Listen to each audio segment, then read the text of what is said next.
Lauren Fix right now in Buffalo, New York, the automotive sector analyst extraordinaire, uncanny read of the auto industry. And Lauren, I mean, good luck if you can get a car. I know sales have been hurting, but people are paying up dearly for any sale they can get. Where does this thing stand? Well, sales are down dramatically. We're looking at about 19.2% off this month. That's a lot. And just think about this on average. If we're looking at the average sales right now, if you were to end the year right now, you're looking at about 13 million sales instead of 17 million sales, which is what they'd like to see. So if you're losing 4 million in sales, let's do some basic math. Average earnings per car from the manufacturer of about $10,000 in profit.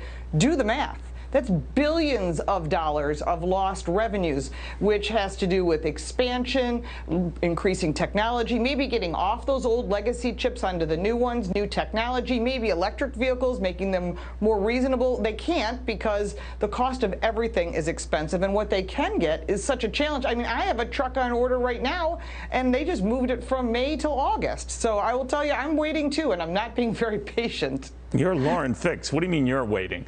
So, Lauren, let me ask you about this because I'm pushing. I'm sure you are. There are a lot of people who are pushing electric vehicles, obviously, in this environment, higher gas prices. And the argument against that is they're so much more expensive than traditional gas-powered cars. Yet that gap is narrowing a little bit, isn't it?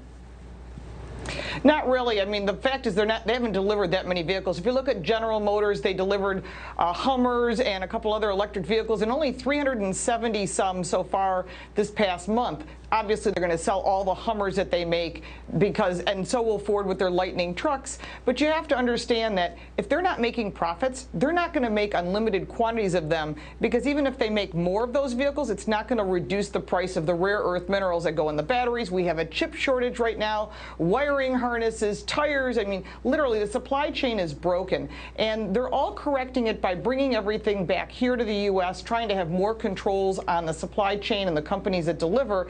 The problem still remains, this doesn't happen overnight, and because of that, we're looking at lost sales and revenues, and it's not going to change very soon. We're looking at maybe 2024.